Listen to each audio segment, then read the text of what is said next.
незримым притяжением вновь на лезвие бритвы. Это как книга, что еще не прочитана, новую страницу перевернет ветром, и на сухом древе вырастет новая ветка. Грудную клетку сердце бьет намного чаще, когда голос ее говорит простое: и мы во власти неба. Сквозь холодное время знаем наверняка, в чем тут дело, кто рисовал эту карту с нашими дорогами, и почему сквозь годы мы опять бок о бок. Что это, любовь или единение душ? Ответь, тебя прошу, не мучь. И если Бог хранит то, что между нами, нам не избежать этих испытаний, и мы не вправе менять, и вряд ли поменяем, что высечено там, на нашем камне. Может, эта история закончена, и пора все начать с нуля.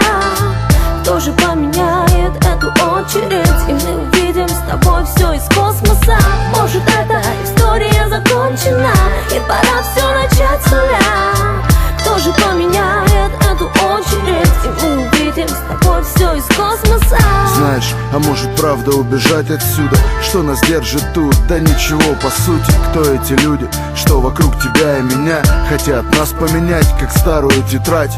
Но я верю во взгляд твоих чистых глаз. Мы ошибались не раз, путаясь в годах, путаясь в словах, путаясь во снах, читая мысли друг друга только в этих стихах. Прыгали во враг и поднимались к небу, были близки, как никто раньше не был. Сгорали в любви, друг друга ненавидели и видели счастье где-то там вдали. Были на мели и богатели в секунду, и наплевать на тех, кто постоянно судит. Ведь у этих судей нет ключей от судеб, а значит будет у нас все так, как будет. Может, эта история закончена, и пора все начать с нуля. Кто же поменяет эту очередь, и мы увидим с тобой все из космоса? Может, эта история закончена, и пора все начать с нуля. Кто же поменяет эту очередь, и мы увидим с тобой все из космоса?